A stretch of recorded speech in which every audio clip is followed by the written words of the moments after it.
Welcome to NWA Cane Corsos podcast, where we talk all things dogs.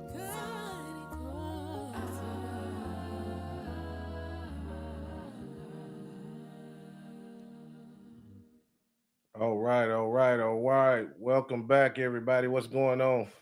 What's up, dog man? Peace, family. How you doing? Peace. Salute to the chat. We got brother Brandon back. Brandon, you on mute, man. There we go. Okay. All right. I thought you didn't want to talk to me at first. I was like, what's up? Yeah. Well, everybody, I'll let these two young men give some quick intros on who they are and what they do. Hot. Yeah, you go first, Dick. We both say you can go first. Okay. I'm Brother Jeremiah X out of Dallas, Texas. I am a professional dog trainer. I have a building in Dallas. We do boarding, training, behavior modification. We deal with a lot of rescue dogs, rehabilitating dogs. So I'm in the field of dealing with dogs and dog psychology. So that's just a brief intro from me. What's up? Yeah. So I'm Brandon. I mean, pretty much, the same thing. I'm a dog man all the way around. I mean, what can I say that hasn't been said already? I'm just a dog man. I think that's the best way I can put it. Yeah. And everybody's pretty familiar with you. You done did several appearances on the show. Yeah. That's what's up. Well, everybody, I'm glad these two gentlemen back because they put their hands on. They do protection work. They do regular training for families and things. And this subject was, well, we'll get off of that too in a minute. But we got another special guest. Probably, arguably, the most dominant breeder in the country, maybe even the world. Without further ado, Mr. Tony Scandy. What's up, Tony? What's going on, fellas? How you guys doing? Oh man, we yeah. So we are gathered here today because of a video I saw. Shout out All World Doberman Club, Gerald and Richard DeBerry, Presa breeder out of Tickfaw, Louisiana, and Gerald visited Richard's kennel, and Richard said something about the Cane Corso, and he breeds the Presa, of course. Let me just share what he said to show you what we got going here. One second.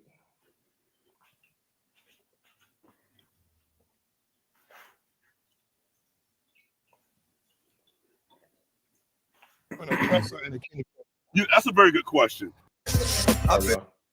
Well, what is the physical difference between a Presa and a Cane Corso? That's a very good question. A Cane Corso is like the wide receiver. Real quick, real flashy, a little bit lighter, and it's actually more athletic, personally, and in my opinion, than a Presa. So a Presa is like your running back. Yeah. Muscularly strong, powerful, fast, and will run you over. And I'm not biased because I have a Presa. Right. I find that I get a lot of Corsos that come here for training that are not confident dogs. When they get around 15 to 20 months old, 24 months old, this is going to resonate what I'm about to say to somebody. They start biting their owners kids, because you got a dominant breed dog that has just genetically environmental issues where it's not confident, and they start biting their owners. I don't see that in the Presa Canario community as a whole. What you do see in Presa community is a lot of dogs that people call Presas that aren't Presas. Well, what is All right. So we saw that, and it struck up some conversation. My camera went off. Hold on a second. So Tony, what do you think about what he said about the biting and the aggression with the Cane Corso, being that you've been around the breed so long? You want me to go first, or do you want to let the other guys go first, or want me to go first? I want to see what you say first on this. Okay. Here's my thoughts on it. And I said it to you earlier when you sent it to me, and you were surprised I said it. Yeah. He didn't lie. He didn't lie. Here's the problem, though. He's going off of certain dogs, certain lines of dogs, and they're all over the place. There's a lot of breeders out there that are breeding the most unstable Corsos. They shouldn't be bred. A lot of these breeders out there, 90 to 95% of their breeding program should be humanely euthanized. They're totally mentally unsound, mentally unstable. It's just money to them. They want to make money. They'll breed anything that bleeds and anything that could breed. It's that simple. It's disgusting. I've been doing this 36 years. It's never changed. 36 years of the same shit. People breeding anything to make $1 million, but they don't care about the breed. If you care about the breed, you're going to only breed stable dogs, confident dogs. So I can't say that the guy's saying anything wrong than what he saw, because he's probably seeing tons of dogs that are skittish as hell, fearful, peeing themselves. Some of them so bad, I've seen dogs that actually try to crawl a fence and shit themselves, climbing up the side of a fence to get away from people. But here's the catch. That's not just Corsos. It's in the Presas too. It's in Dobermans. It's in Rottweilers. It's in all breeds.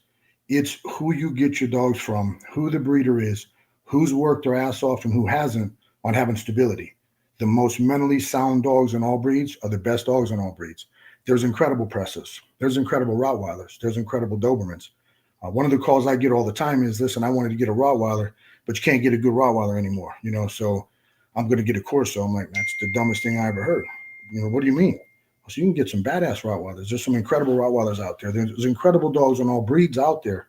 It just depends on who the breeder is, how long they worked with the line, how much they cared about mental stability. And it's the breeders that are just trying to make the buck that have the unstable stuff. It's disgusting in our breed. Our breed's one of the worst. It's the way it is. It's unfortunate. Dogs that I wouldn't breed, that I would humanely euthanize, there's breeders out there mass producing from them. And it's the most common trait in those bloodlines. Like, people call me with problems in their dogs. I could tell them what their pedigrees are. People call me and read me a pedigree, and I tell them how their dog acts. And they're like, how in the hell did you know that? I didn't even tell you about my dog yet. You already told me the pedigree. I know what that shit acts like. I know the mental, instability in those bloodlines. It's what it is. It's the most common denominator in some of these lines. So, it's unfortunate. So I really can't argue with the guy. The only thing I could say is he's generalizing the breed in a couple dogs he's seen. If he's seen some great dogs, it would be a total different story. Like me and you talked. I love Oscar Moore to death. You did an interview with Oscar Moore a while back. Mm-hmm. He made a comment in his video, and a lot of people were disturbed by it. But he's a good dude. But they were disturbed by the comment. Where this breed's going, there's just a lot of bad temperaments. They're not quality. He ain't dealt with enough dogs. You're dealing with the same 3 dogs that you've dealt with. You can't speak on a whole breed because you haven't been anywhere. Get on a plane, go fly around the country, go see some good dogs. Don't talk about a breed because you worked with 6 of them. He's a good dude. You ain't got that many years in. You're training, you bust your ass. Great guy, working hard. But you can't generalize on a breed because of what you worked with. I worked with all the lines, everything. All that garbage too that these people got, I worked with that shit in the beginning. Yeah. It's horrible. Right. Horrible. They knew it was horrible in the beginning. Hecka, unmute for a second. So Tony said a mouthful there.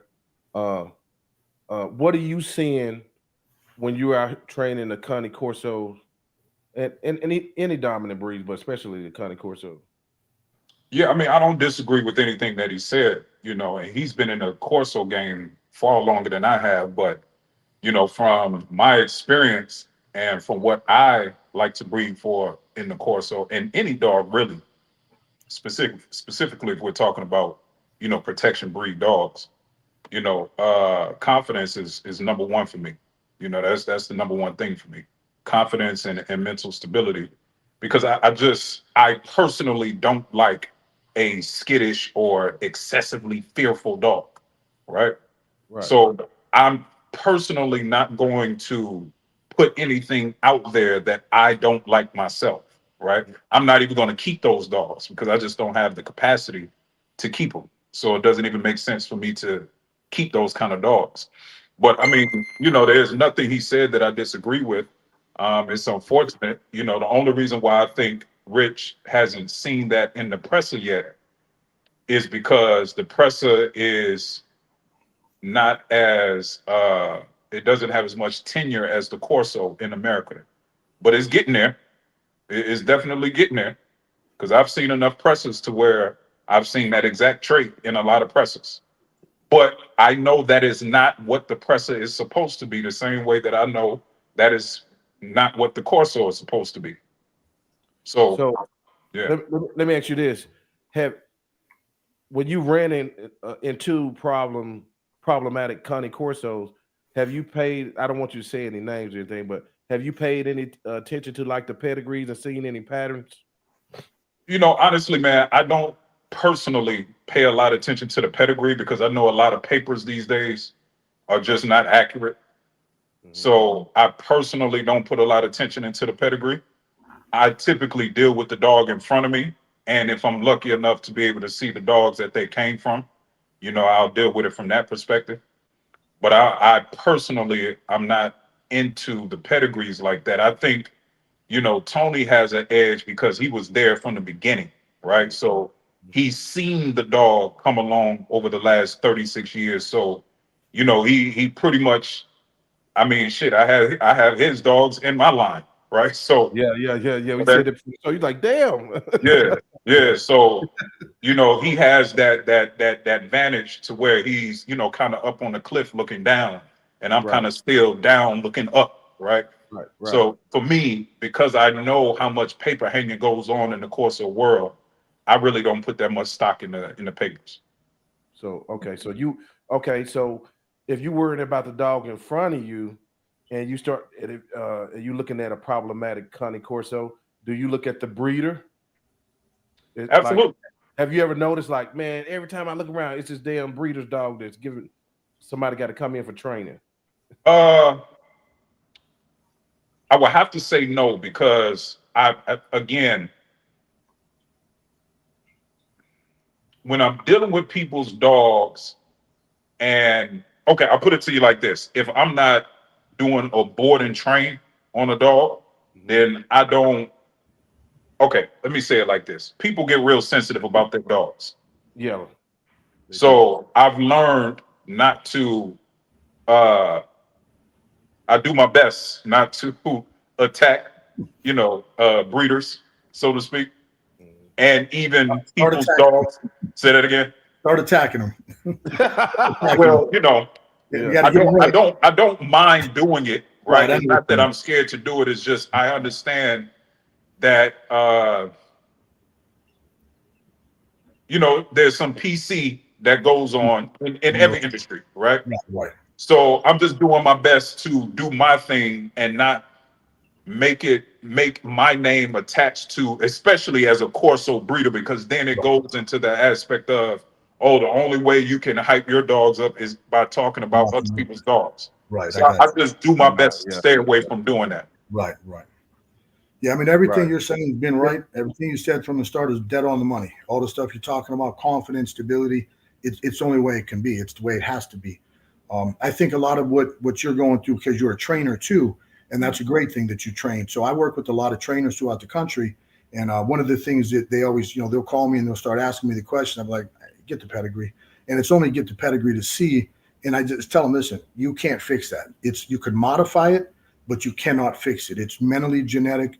You're not going to fix it. And the same thing with you. You've seen those dogs already, and when you work with them in the first day or two, you can't fix it. It's beyond fixing. This is in the mind of this dog. it's like, I hate to say the word basket case, but it's a word we use, But so they don't want to give up on their dog. So the people don't want to give up on their dog. They don't want to hear euthanasia, so they want to save it. They love their dog. The breeder sold them a dog that they should have never sold them. Bred some parents that should have never been bred, hustled it, and made some money is all they did. And they left it to the poor innocent victim owner who now has to deal with this dog that their family loves.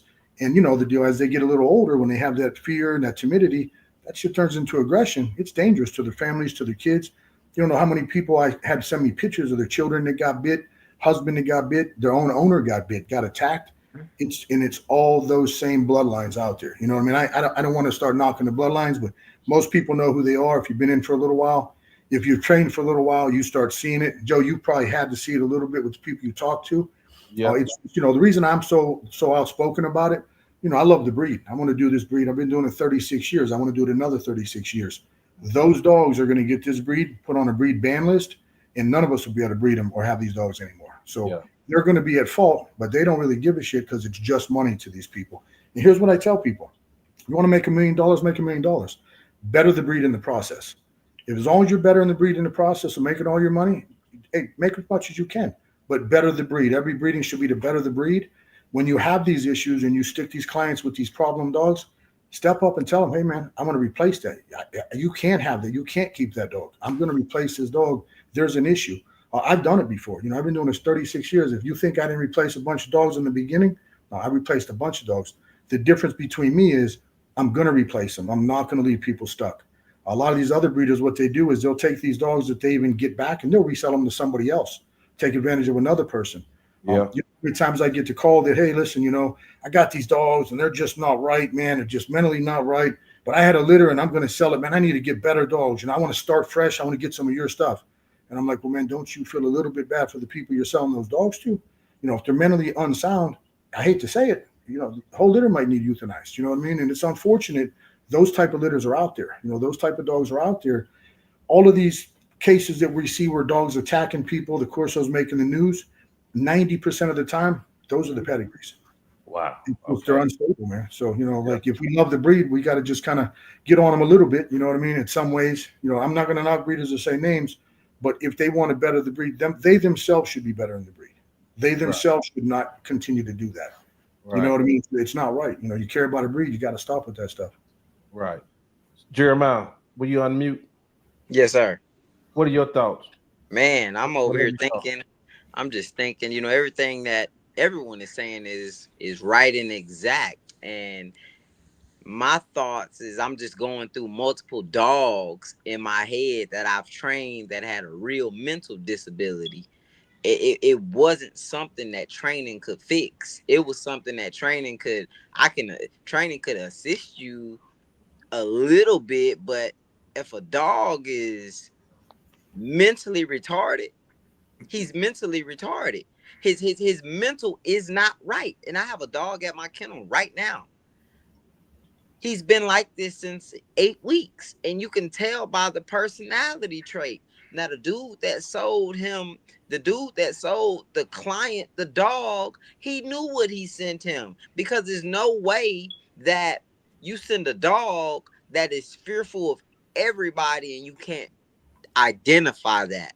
So most of these dudes, like Tony mentioned, they're just puppy mills. They just look at dogs as a hustle. I'm about to make me a litter, and I'm about to get this dog, and I'm about to sell them for $4,000. And then they do end up having somebody that buy them for whatever the price may be. But they're watering down the market of, I'm not gonna just say the Cane Corso. It's all breeds getting watered down. All breeds. The Belgian Malinois watered down. The Presa getting watered down. I told Hector, I say, Hector, it's some dogs that you ain't even seen me have. They didn't make the list.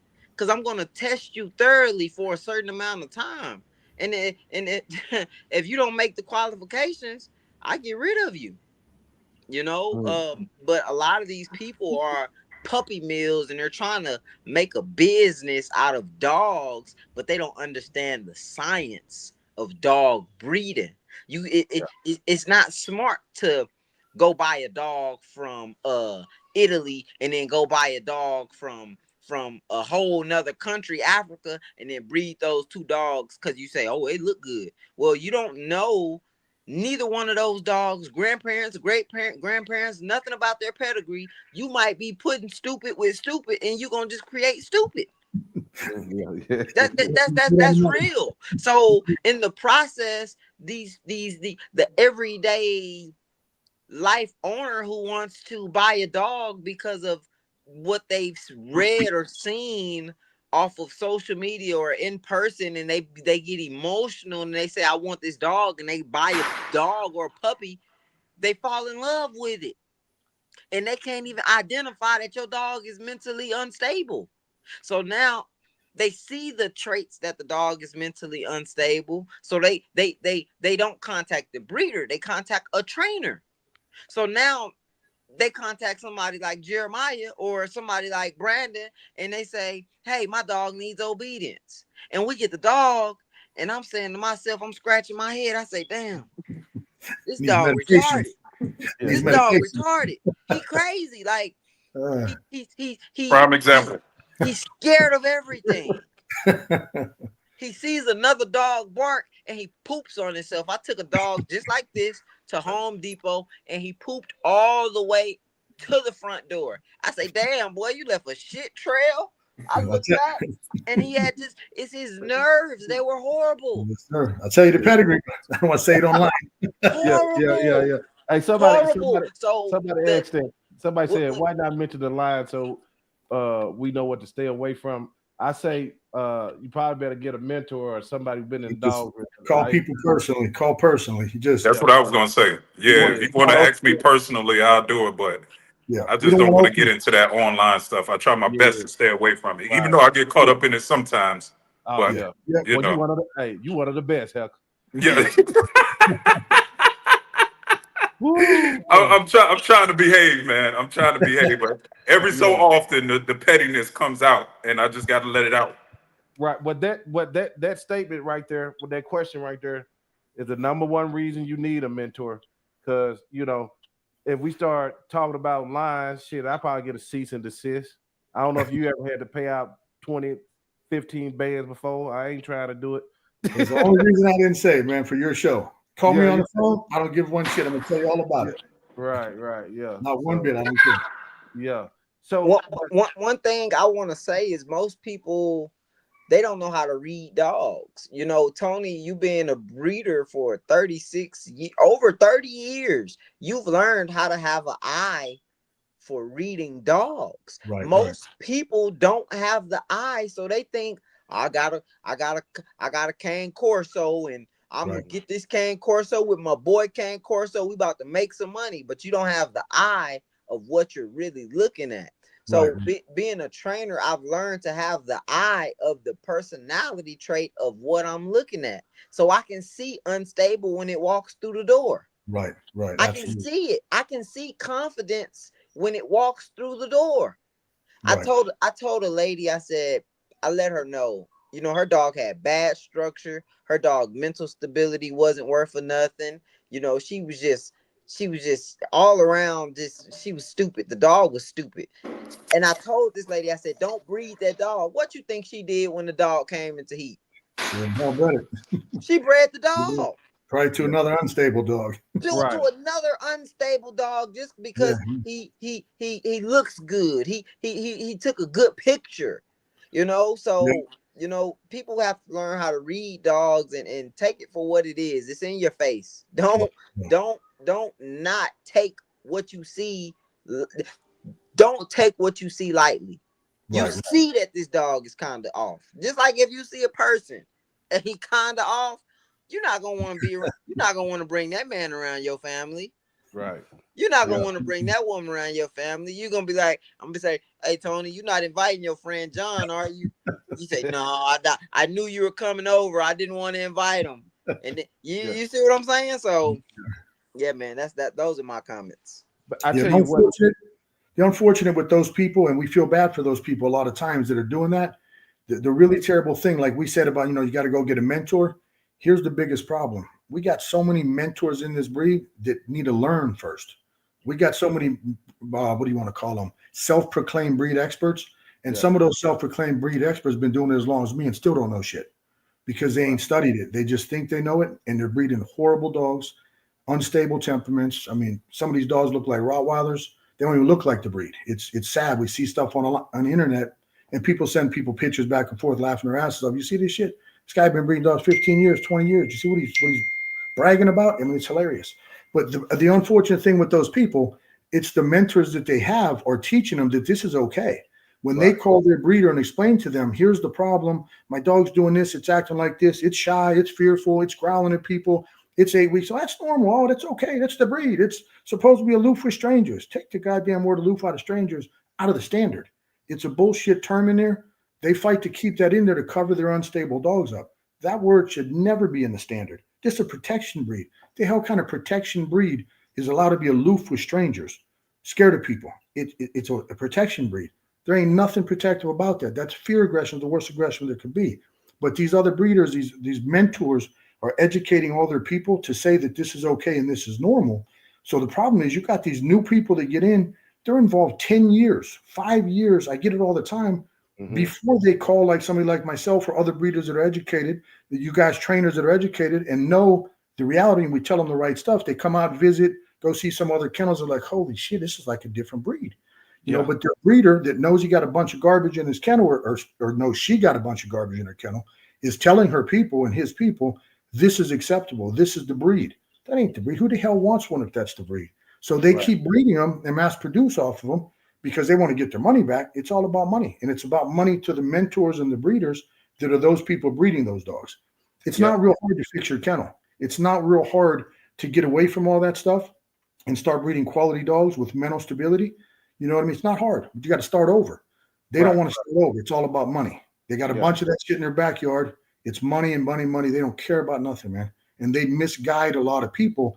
And then you have a lot of these mentors that are their mentors, where these people that are horrible breeders and horrible mentors, and these people are mentoring other people under them. It's like, Jesus Christ, we got 3 generations of idiots. You know what I mean? Like if you're doing the stuff and you're working with that stuff, like I had it and I was being lied to in the beginning, way back 30 some years ago. I'm not stupid. There's something wrong with this shit. Let me figure this out. So I started doing my own investigation, you know, flying over to Italy. This shit ain't normal. This ain't right. These dogs are coming out looking like Rottweilers. These dogs look like pit bulls. You know what I mean? So you were able to pick it and see it all, see all the problems. Common sense will tell you that these dogs that are unstable, listen, if people got a Cane Corso that isn't mentally sound, shy and timid, you don't have a Corso. You have a pet. You have a pet and you probably have a disabled dog. That's just a reality, man. Right. So what you just spoke to, Tony, is why I had to open up the YouTube channel. You know what I mean? And start bringing people in because boy, they was on YouTube tearing they still tearing the Corso up. Tony, you got one of my old school phones, don't you? No, that's a regular one. I got the old school ring. I'm old. I thought you was going to start old people things. So speaking of mentorship, I'm finna bring one of your mentees in. Here's another surprise guest. Where he at? There you go.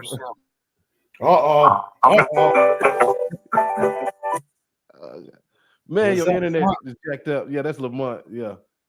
Lamont, you need to turn your Wi-Fi on and come back in. Wait, hold on. I think he's... Man, hey, we can't hear nothing or see nothing. You moving real slow, bro. Is your Wi-Fi on? Come back in in a minute. Man, that man moving slow motion, ain't he? Yeah. So could I make a statement on mentors? Yeah. You know, in today's time, everybody wants, and I'm a young man. I'm not sure how old y'all are, but I'm the youngest one on this podcast. But I believe that you know, in today's time, we want everything microwave cooked. We want everything fast. And in today's time, everybody want to be a mentor. Right. How the hell you gonna be a mentor and you don't got 2 years worth of experience? How are you going to be a mentor when you don't have 5 years of experience? Because how can I compare my 5 years to this man's 36 years? He looks at me as a baby, and he looks at me and he could tell what I don't know. So in today's time, it's not just in the dog world. It's all around the world. A example that I could use is martial arts. How the heck are you a purple belt or a brown belt and you already trying to open your own dojo? Yeah. If you don't have the proper experience, don't fake it to make it. Because you faking it to make it, you're only hurting everybody that comes in up under you. So stay a student to the game. Stay a student to the game. When you stay a student to the game, that's when you're going to grow. That's when you're going to see progression. But everybody want to be out front and don't nobody want to be told what to do. You know, and that's a lot of our downfalls. We want to be up in the front row and when the heat come, we don't want to take the heat, but we want to take the accolades when the accolades come. But I tell you what, Jeremiah, in our breed, do you know it's people will argue with this dude up and down, and he done seen everything. That's crazy. That's crazy. And probably got his lines in their dogs. In the pedigree. Right. Yep. Lamont, what's happening? Yeah, your internet. Hey, let me say one thing real quick about Jeremiah. Jeremiah, what you just said, spot dead on the money. But one thing I got to say for you as a young guy, here's the difference between a lot of young guys coming in or even the older guys coming in that are getting into it new. Your mind's open. You're educating yourself. You're learning. What you're talking about and what you're saying is all correct. Everything that you said about training has been spot on. Everything Brandon has said about training has been spot on. You don't know how many people I talk to that say they're trainers and they start talking and I'm like, you, Jesus Christ, you got to be kidding me. Trainer.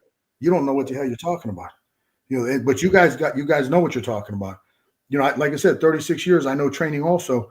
What you guys spoke, everything you guys said has been spot dead on the money. I'm glad to be on this one podcast. I was nervous. I don't know who I'm getting on with, but Joe said these guys know their shit. They're good trainers. Yeah. Like he got some guys on here and he'll tell you, I call myself, what the hell you have that clown on there for? You know what I mean? Yeah. Yeah. A lot of clowns, you know. Sometimes they make it. Like so now can you hear me, Joe? Yeah, I can hear you now. Yeah, we can hear you. We can hear you, Lamont. What's going now on? Y'all Man? be quiet, now y'all be quiet so I can teach y'all some things. Just be quiet, don't say nothing else. How y'all doing? What's going on, man? Everything. Y'all, that's good. We seen you pull one out the yard the other day and go down to California and show out like that. Why you do that, man?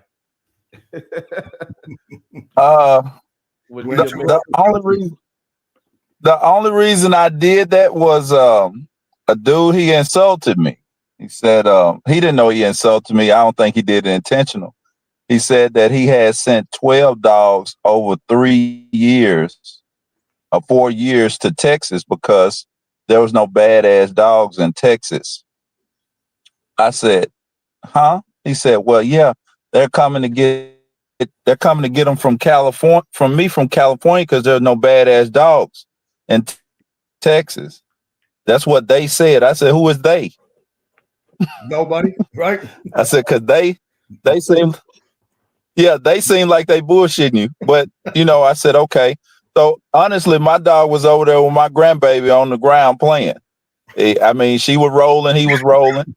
So I said, well, I've sent probably 15 dogs to California in the last year to 2 years. I said, does that mean there's no bad ass dogs in California? I said, absolutely not. State line. You either have quality or you don't. Right. What I did was I made sure I got him up and I put my grandbaby on my hip and I let my daughter show him. And I just had to encourage him to not have the idea that he had that there's no badass dogs in Texas. Damn. Right. Yeah. Yeah. You got my message. You break it up a little bit, Lamont. Yeah, you break it up. I got it. Yeah.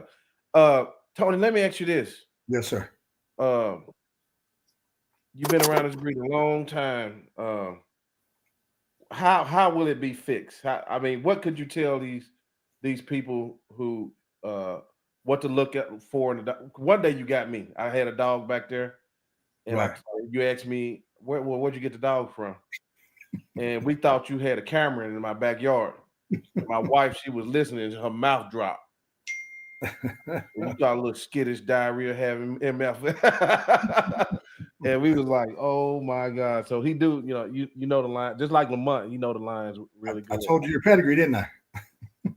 Yeah, Did I tell you your pedigree? I called a name and you start talking about the dog. So yeah. It's unfortunate, man. It's unfortunate. How is this gonna be fixed though, Tony? I mean, here's the reality, man. Here's my honest opinion. The only way to fix it is many people have asked me to do these podcasts, tons of people. I've never done one. You know what I mean? A lot of the people, I don't know them that well. A lot of stuff they do, I'm not behind it. I like what you're doing. I told you that many times. If I'm going to get on one, I'm going to get on yours first. I'd love to start my own at one point in time. You're going to help me one day. Yeah, I got you. Yeah. But I like old, man. I'm not too old, man. You're as old as me, Lamont. Come on. But so Joe, it needs to be out there. So this podcast, these things that you're doing, the only thing that can help stop it is get it out there. Like you see me once in a while on these groups. I don't go on the groups too often. Once in a while, you'll see me go in these groups. I got to put somebody on a straight and narrow and kind of lay into them a little bit and educate and just break it down. You know what I mean? And I do it every couple months. And people ask me something, man, why do you even care? Why do you keep doing that every couple months? Because if I don't do it every couple months, all these new people that are getting in are going to be uneducated by these breed mentor idiots that don't know what they're doing. You know what I mean? That are telling these people false things about this breed, that this stability stuff for this unstable dog is okay, that it's acceptable. It's not acceptable. So, that's the reason that you've seen me come up a lot of times on these groups to break that down. The unacceptableness about the temperaments, the temperament issues, the shy, the skittish. It's not acceptable. It's not acceptable in any breed at all. No breed is it acceptable, especially a protection breed. So the only way that we can possibly stop it is spread it around, man. Spread it around and tell everybody, educate everybody. It's nothing about, you don't even have to say what lines they are. We don't have to say that. All we got to say is if you're into Corso breed and your breeder has dogs that are unstable, that are skittish, that are shy, that are fearful, go to somebody else. Educate them to change their program.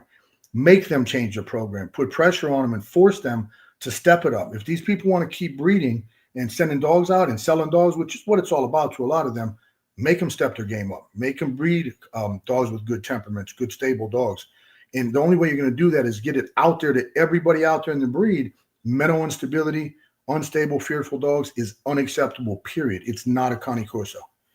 And it's in the genes in a lot of these bloodlines, man. And they know it. These people out there breeding it, they know it. They know exactly what they're doing. They know right what they're working with. They don't want to stop because they've not been forced to stop yet.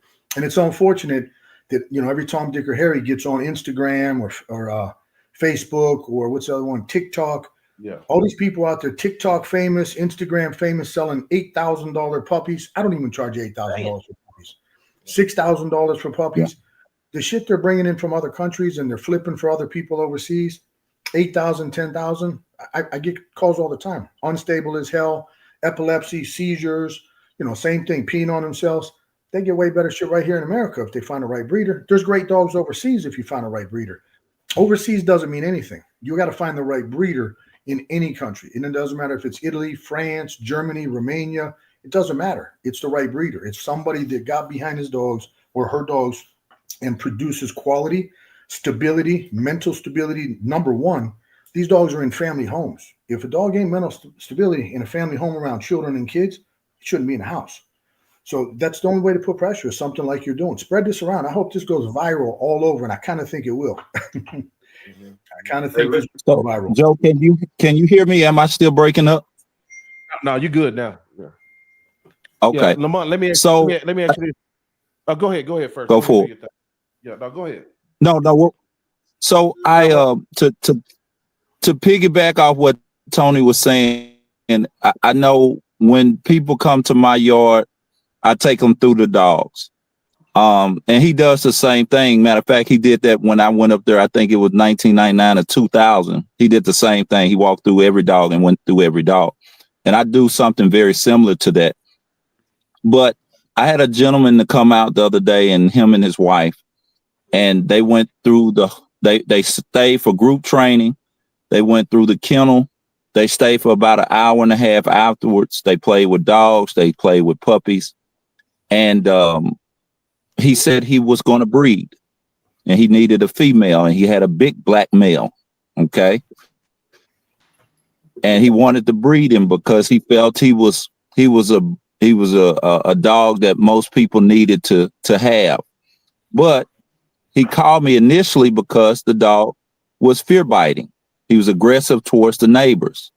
And when I sat with him, I said, well, I don't think that would actually be the temperament that I would breed myself, right?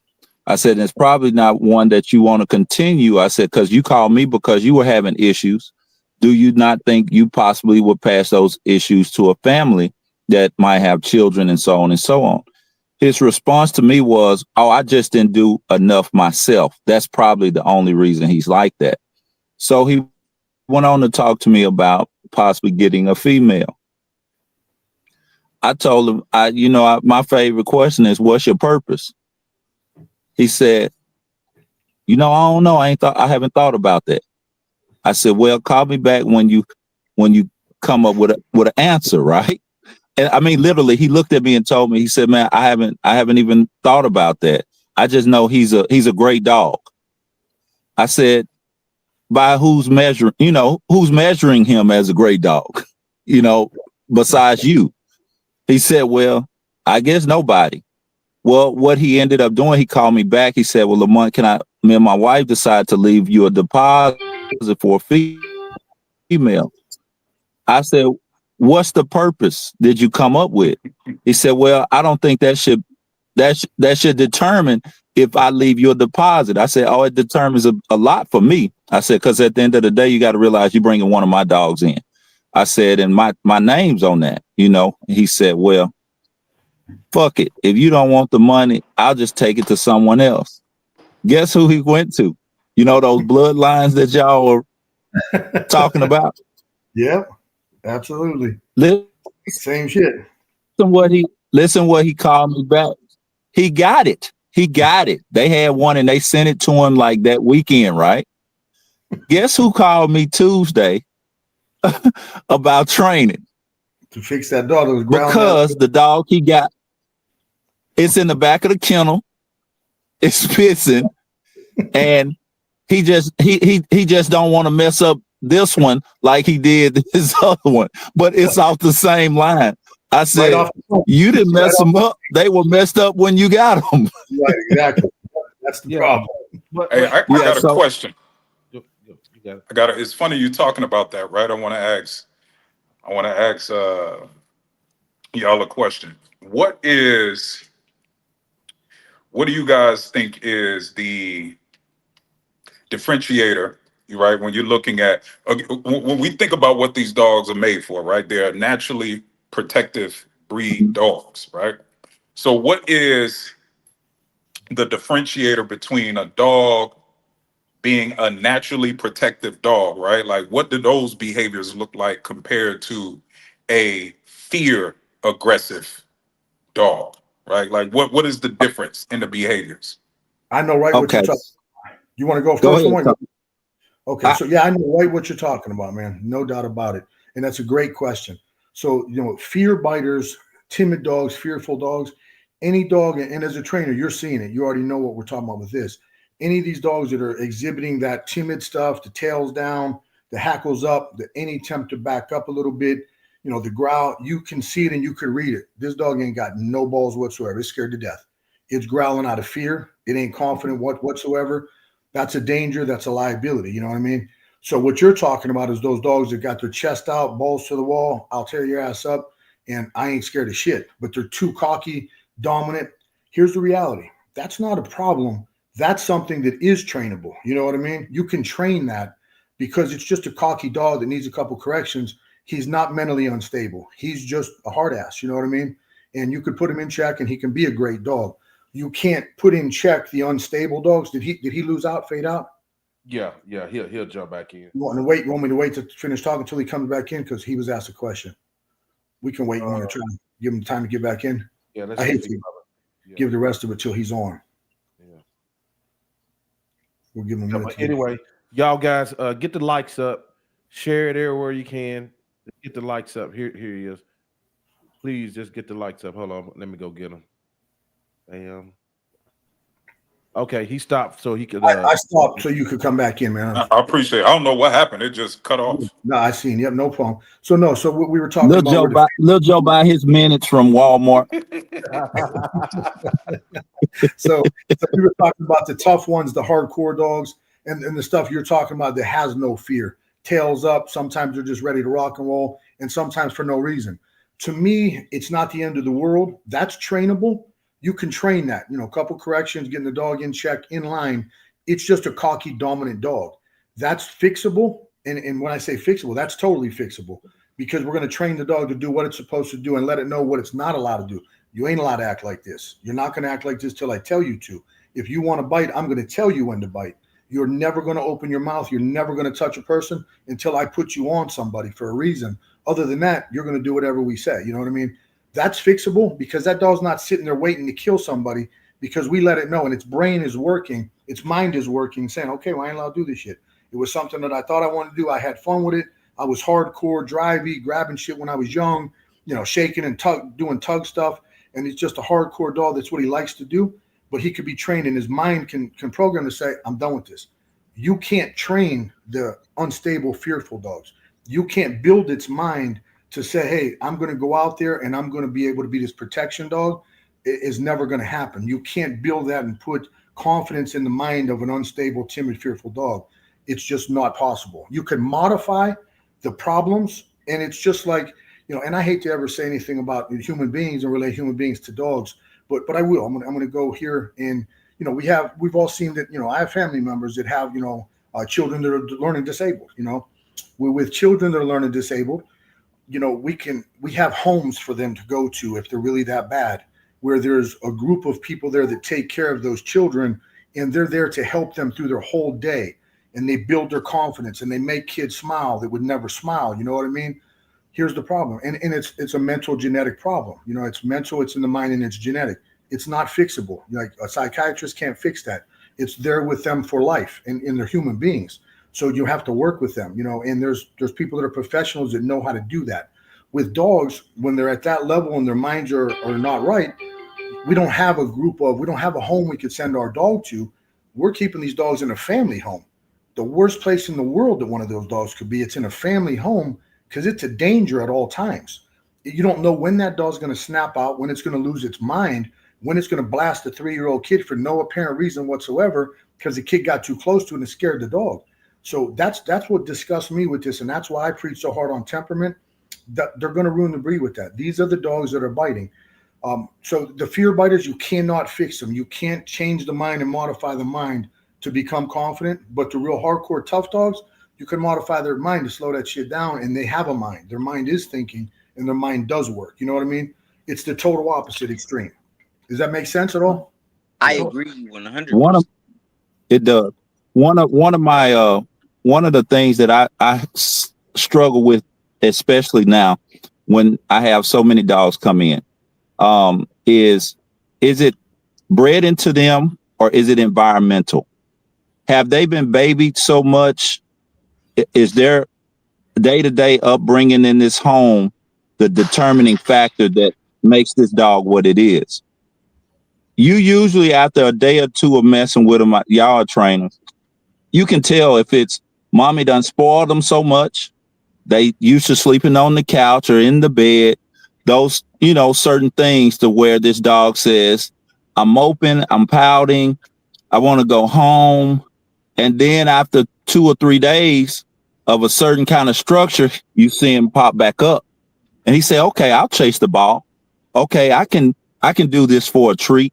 And then you realize it's not the temperament of the dog or the genetics of the dog that's the problem. It's the upbringing that the dog is getting in his environment. That's the true problem. So I think sometimes a dog can look a certain way because of the upbringing versus just the simple genetics behind it. But then when we tackle the genetics, I've had so many this year coming from COVID, because everybody became a breeder during COVID. I've had so many dogs that are simply so poorly bred that I don't care if they do a 2-week board and train, a 4-week board and train, you're usually still getting the same performance or the same behaviors or the same habits that simply say poorly bred. I'm going to be a guardian. Right. Some of them aren't going to cut the mustard. I want to say one thing and make you laugh. You're going to laugh at this one because you said the word COVID. I don't want to forget. So the word COVID came along, and all these people that had these unstable, crazy ass dogs used COVID as the reason they were unstable. You better believe it. You absolutely. It wasn't. We couldn't socialize. We weren't allowed to go around people. We all raised the same dogs during COVID. Yeah, and our dogs were outgoing as hell during COVID. Right. Successfully used to keep selling dogs and not have to replace dogs they should replace. It was COVID. Absolutely. Full of shit. Absolutely. Go ahead, finish up, Lamont. I'm sorry, I had to bring that up. It's funny. But what to answer your question from my viewpoint is kind of like a double-edged sword.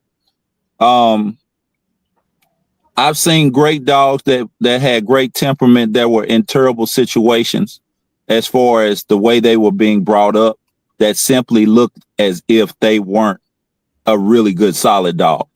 But when they were put in a position of being challenged, play, rewards, praise, those things, that dog truly showed like, this is the kind of dog that I could be, but I'm in a situation that won't allow me to be this. And it sometimes it's just a lack of knowledge of the owner, or the fact that they want this dog to just be a poodle and it's a Corso, right? Absolutely. But at the end of the day, me being a breeder and a trainer, I love the fact that I get a chance to train so many different breeders' dogs, because it truly keeps me humbled and lets me know that is not what I want to do. That's not what I want to put out. And some of the dogs that if I had that, I wouldn't be breeding. I would go to the shepherd like Joe. Yeah. I tell you what, I was on a podcast last night with a trainer. She was on this show, Lori C. Williams, and she said she's seen a lot of Corsos, some bad ones, and she said the first thing she notices when she was about to see a problem, she said she could tell the way they're built, like it was bred poorly. She was like, "Oh my God, look at this Corso coming. It's bred sloppily." You know what I mean? And she said that too. Y'all, I want to get some questions. So y'all roll them in. I ain't gonna hold these gentlemen all night. It's a work day. But Tony, hey Kevin Harley, Tony, what temperament do you prefer breed for? How will you build it? Clear examples, please, for us slow guys. What temperament? I mean, I breed for a stable dog, all around stable. You know, I get a lot of people that ask me the question when they call, what do you breed for? You know, what do you breed for? I'm greedy as hell. I want it all. I want a show dog. I want a working dog. I want a healthy dog. I want good hips. I want everything. I'm greedy. I want everything. To breed great dogs, you got to be greedy. You got to want everything. It's like anything else that you do. You play a sport. I want it all. I want to win it. I want to work hard as I can. Work at all of it. You don't just work at one thing. There are people out there that just work at working. Some people got working dogs that run around like they're crippled. They don't look nothing like the breed. Some people got show dogs that are in the ring, petrified of the judge, petrified of their owner, of their own owner, petrified of the kids walking around. It's not a good dog. None of those are good. If you don't have a well-rounded dog, it's no good. You can't keep working and straighten out what you have. If you're into that already, have those problem dogs, start over. That's the only thing you could do. Start over, go out, fly around to different kennels, go visit all over. That's what I always promote and tell people to do. I always tell people, come here and don't bring 10 cents with you. I don't want you to bring a dime. I don't want you to buy nothing. Come and visit my kennel and go visit all the other kennels. Go visit these guys. Go visit Lamont. Go visit the real kennels out there. There's a lot of great kennels, a lot of great people. And there's more garbage, trust me when I tell you. 80% garbage, 20% good stuff out there. And that's unfortunate. And that's because of those mentors that shouldn't be mentoring, producing all that unstable stuff. So, if the question he's asking is what you do, you got to breed for everything. I want totally sound dogs. I want a dog that I can go walk into a school with kids. That same dog, if I'm out in the yard and somebody's intruding into my home, he better go light him up. Just confidence. Go into the show ring, confident, fearless, tail up, fearless. Watch some of the shows that you see on TV, and you'll see these dogs out there that are scared. You'll see some out there that are confident. You know the difference. If you learn dogs, what I would tell people to do, like a question like that, get a couple books on training. The old book, William Kohler, Method of Guard Dog Training. Incredible book. I probably read it 5 times. A lot of books. Michael Kamer's book on training. Any of these books on training. Monks and New Skeet. I read all these books. I read every book you could imagine how many books I read. But read all these books and learn about it. Go to some real training schools and stuff. Work with some guys like this that are real trainers. Go work with them. See if they'll mentor you to learn about the breed. So, it's all in temperament. And this isn't just a Cane Corso. What I'm speaking is for every breed. I don't care if you're Rottweilers, German Shepherds, every breed. It's no different. It should be the same for every single breed. So, that's what I would say. Somebody starting out or trying to clean up what they have, realize what you really have in your yard. Like, look at your yard and say, hey, man, I think I got that. I think I got what he's talking about, and this ain't right. And I hate to say euthanize a dog, but if a dog is a danger to society, danger that's going to bite the owner, danger to a child, there's only one definition for it, and it's called euthanasia. Veterinarians will recommend to be euthanized. Trainers will recommend them to be euthanized. If any dog in any breed is a danger to a kid or a family member that it's just going to bite for the hell of it, it doesn't deserve to keep walking. That's just the reality. And that's how I was. That's how I ran my program for the last 36 years. If I get a dog right now to this day that acts like that, lights out. Lights out, real simple. It ain't going nowhere. A lot of these other breeders that we're talking about that sell that crazy shit, it ain't lights out. They're going to go sell it to somebody and get their $3-4 grand because they're greedy as hell. They don't care about that family. They don't care about their kids. They don't care what happens to them. Mm-hmm. I hope that answered exactly what he was looking for, the question that you had, whoever it was. Tony, it seems to sound as though the skittishness, the temperament has been an issue for a long time. 36 years. It's never changed. Damn. Never changed. Yeah. 20-something years ago, and right back in 2000. In 2000, I was on the board of directors, was the president of the club, tried to implement and take out that word aloof with strangers. You know what they did after I tried to get that implemented? You know what happened to me? What's that? I tossed out of the club. Oh, yeah. The majority of the club members bred that crazy shit and continued to breed it. And the thought that word would come out of the standard, it was their cover up for their unstable dogs. Right. So it's been going on for 36 years. What I did was to try to put some pressure on them back then. I put in my advertisement. We used to advertise in Dog USA, Dog World, Dog Fancy. Those were where we advertised it. There was no internet really back then. So I put right in my advertisement on my page, temperament guaranteed on every puppy that leaves my kennel. If your breeder doesn't stand behind temperament, don't talk to him. And so it forced them to step it up a little bit. But then, it went right back down the wayside. They control these clubs and positions and sit themselves in there, lie to the people, control breed standards. It's unfortunate. The breed standard is in the hands of clowns. You know what I mean? A bunch of clowns. Right. I got a question. Yes, sir. So, we're talking about the word aloof, and I agree with you, right? A lot of people use that as a euphemism for my scary ass dog, right? Right. So if I was to come to your kennel, right? How should I expect your dogs to act towards me as a stranger? If I'm with you, just like you belong here, they're going to come right to you, fearless. You're going to rub on them. Joe, you came to my house, right? Yeah. I've been to my house many times. They're going to come right to you, man. You're going to put your hands on them. I can't pass you the leash. You can walk them around. Go back in the kennel without me here, total different story. You know what I mean? You're ready to light you up. Gotcha. I got a very good friend of mine one time, my buddy Virgil, Vito Sims, really, really good dude, great breeder, nice kid out of Cleveland, younger kid. One time we had a guy in Florida that wanted a dog, and I was at a Cleveland game with my son. I said, man, I'm not coming home. I'm at a game. And this guy wanted the dog delivered. His driver was coming. I said, driver could wait till tomorrow morning, man. I'm not coming. I'm not leaving the game. I'm with my son. It ain't happening. So my buddy Virgil was like, tell him, man, I'll go there and get him out. I'll get him. I said, all right, no problem, man. It's going to be dark. You know that. And the dogs know him. And so he goes to my house. I tell him where the key's at. He goes into the kennel. And he calls me from inside the kennel. Says, hey, Tone, I'm stuck, man. I can't get out of here. I'm scared to death. I said, what do you mean you're stuck? You're stuck where? Man, I locked myself in the kennel with the dog. I said, why? man, because Brutus is on the fence going crazy. He's shaking the front like he wants to get out and kill me. I said, well, man, I don't belong back there, but they can't get out. I'm positive you're secure. You're safe. He's like, hell no, man, that's a long run.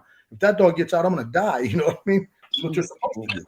It's totally stable. You know, it's sound. And he had me cracking up. You know, there's a time I went to his house one time. Funny story. And this was a real Corso. So I go to his house, and he's got some good dogs, great temperament, cocky as hell, fearless. I go to his house one time, and I call him. I say, hey, man, I'm here. I said, I'm going to go walk in the back. I go walking in the backyard. I'm looking at the dogs in the back. I'm out there for 15 minutes, 20 minutes. I says, damn, what the hell is he doing, man? It's a long time. You know, and I'm not thinking anything. Half hour goes by. He still don't come out. Next thing you know, I look to my right, 2 Corsos looking at me. I'm like, oh, my God, I'm going to die today. Hey, they both come running at me, looking at me, start growling. And I said, this is it. I said, Bird, what are you doing, man? He let the dogs out and forgot I was there in his backyard. I had to run to a 6-foot fence, the 6-foot kennel, jump up on top of the fence with my body at the top of it. And the dog was trying to get me up with my legs up. He come running out finally and called him off. And they listened as soon as he said it. His dogs were in control, off leash and control. That's a real Corso. There's no problem with that. That's not fearful. That's protecting my yard. You don't belong here. What are you doing here?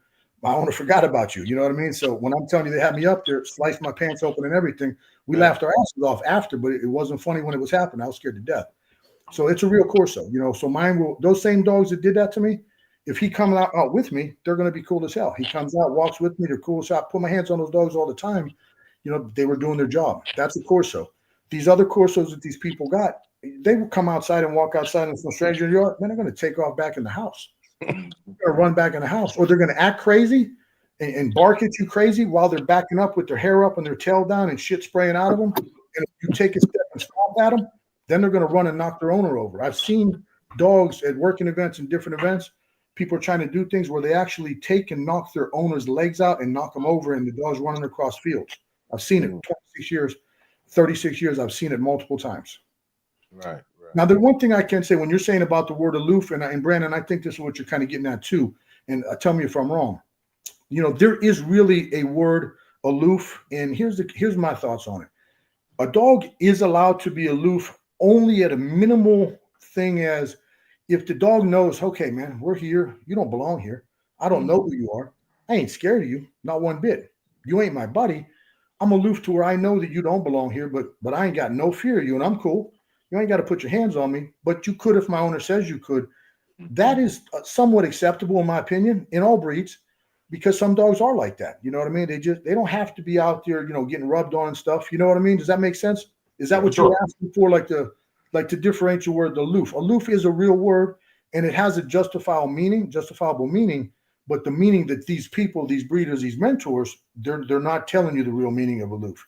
To them, using it as that cover up. You know what I mean? No, I know. I'm asking a question from a fan standpoint, so to speak. You know what I mean, just to kind of get more clarity for the people that probably don't know. Right. Okay. But no, I understand 1000% what you're saying. Okay. Yeah. Okay. Well, I think we covered it. What y'all think? Anything else y'all like to say? And this is my last question. How much of this falls on the owner as well? You know, about getting these big dogs trained. In my honest opinion, here's the problem. If some of it falls on the owner, but you can't fault the owner, because these new owners, they're just looking for a dog, man. They find out about the breed, they go research, and because of YouTube, Instagram, the internet, you know what I mean, Facebook, what is the other one? TikTok. They think they're buying from a reputable breeder. People don't do the research to find out what they're really getting. They have no clue. So because of all the social media, it's gotten much worse. That's why I'm on here, because this is social media. And like I said, I hope it goes viral all over. TikTok, send this all over, Joe. People need to wake up in all breeds, you know, put it out in all the different breed groups, in any breed. So, you know, like it's on the owner as far as they didn't do enough research. It's not a car. You're not going to buy a Chevy Corvette today and going to this dealership and that dealership. They all start the same. They all drive the same. It's whatever. You can get a better deal. But, you know, they don't bite. They don't have to live with your family. They stay in the garage and would turn the key off. They're done. This is an animal. This is a live animal that's going to be with your family interacting, and people buy them like they think they're an automobile or or a typewriter or a computer. It's not, man. This is living animal that can hurt you and do damage. It's like you're buying a gun, you know what I mean? And would you sell a child a gun? You know what I mean? So people should do a little more research, understand safety, you know what I mean? And, you know, the training part about it, that's a big problem, you know what I mean? And when owners call me all the time, I send them right to that book. Go get the Michael Kamer book, you know, go work with a trainer local to you. Get a real trainer, you know what I mean? Find a trainer, get that book, read the book, learn a little bit. And then you talk to the people. Like I talk to more people that didn't get dogs from me that have got dogs from me, because the problem people call me, they're, hey man, what can I do? Oh, why are you calling me? Well, such and such said to give you a call. Maybe you can help me out. You know, I'm not a miracle worker. I can't help that dog out, but I can help educate you and give you an understanding of what's going on, if it's going to fix or not going to fix. You know what I mean? Right. Well, you know, it's hard to blame owners. They could do more research, no doubt about it. They should do a lot of research. What they all should do is go visit multiple places. Visit multiple places. You know, don't even listen to me. You know, I could be full of shit. I ain't, but I could be. Come visit my place. See if what I'm telling you is in my backyard. Put your hands on the dogs. Go visit everybody else's place. Go to Florida. Go to California. All the people talking, telling you they got this, they got that. Go visit everywhere. Their yard will tell the truth. Get the dogs out. Look at the breed. Look at the head types. Look at the structures. Watch them move. See if they can be out. See if the place is clean. Some of these places got kennels that they're in the basement of a house, and they got pictures taken at the $1 million houses that are like, you know, 10 miles away from them. They went and they had their kids walk the pretty puppies in the front yard and took pictures like it's their house. Right. It's a game. You know, it's a game. And that's what they do. And that's where you think you're buying. These people are offering, oh, you know what? I'm going to drive 4 hours to save me a 4-hour trip. You don't have to come all the way to my kennel. Hell no, they don't have to come to the kennel, because you ain't going to buy shit when you see where it's at, or you see the shit that the dogs are walking in, or the house smells like a horse's ass. You know what I mean? It's just, it's reality. Like I've seen it. It's disgusting. I've seen people get dogs delivered to them, 8-week-old puppies that are 3 pounds, dying. Damn. They drove 6 hours and dropped it off to them. You know what I mean? And did them a favor, saved them all that road time. They didn't do nothing. They did themselves a favor and robbed them people for the money. They just didn't have their ski mask, you know, and their gun on them. You know what I mean?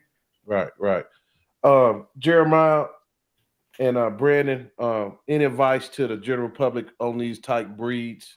I know you work with little presses too, hadn't you, Jeremiah?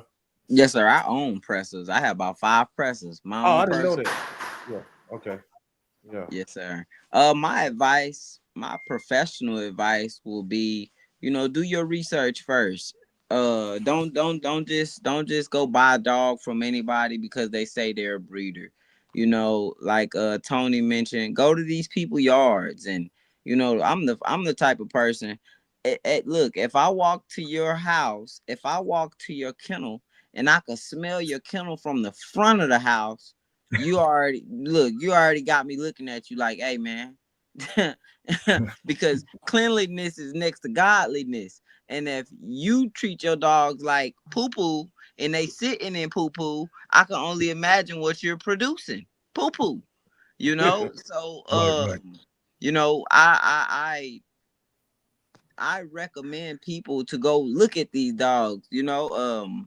And Lamont, he's actually out here in Texas, man. Lamont, man, I want to come see. I've been supposed to come see Lamont, but I want to come check out his dogs, you know, because I've come across so many Corsos that I don't even want to look at any Corsos, because majority of the ones I've come across, they've been BS, you know. So yeah, if y'all say Lamont got some good dogs, man, Lamont about 35 minutes away from me. That ain't nothing but a drive. But my professional advice, go look at these people dogs, you know, do your research, go look around and before you just spend your money, because people will take your money. They don't care. They don't care that if you're gonna pay $3,000 for a puppy, they're willing to take your $3,000 and not communicate with you after you give them that puppy. You know. Oh, Brandon, what any of your professional advice, bro? So my professional advice to the customer, right?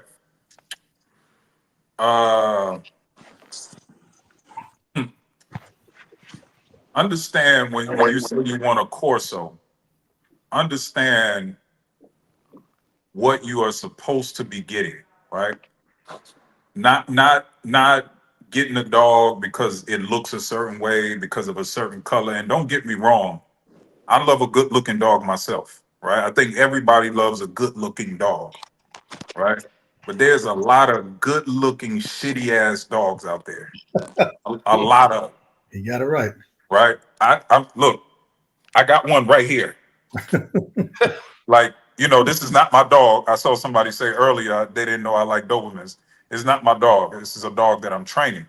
He's a good looking dog, but his temperament is shitty. It's just shitty. Like, you guys probably saw me reaching every time somebody comes in. He's about to climb up the goddamn wall and want to run to China somewhere. So, understand what you're supposed to be getting with the dog outside of just the look or the color, right?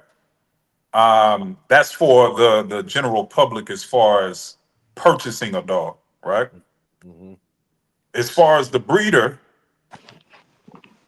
okay, this is what I'm telling myself, right? As a breeder, I actually, for the last probably 2 or 3 years, haven't really bred a litter, right?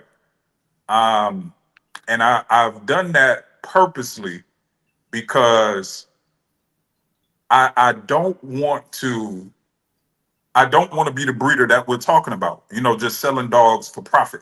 Right now, don't get me wrong, I'm not stupid. I don't want to go in debt selling dogs, right? So it's still a business at the end of the day, but I want to have some integrity.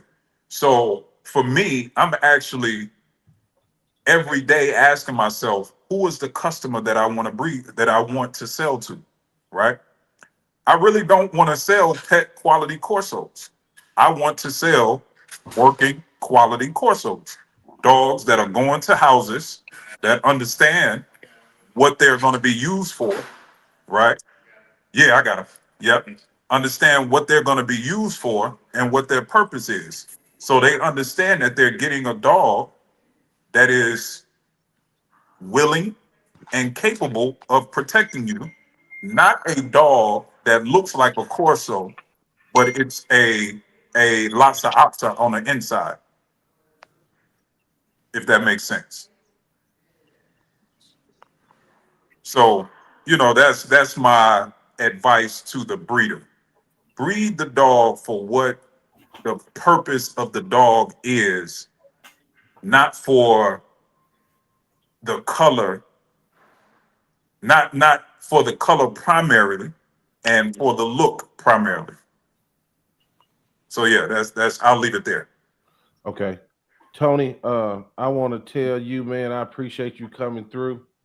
I know you're gonna give me that. I know you're gonna give me that 2-hour sit down one day.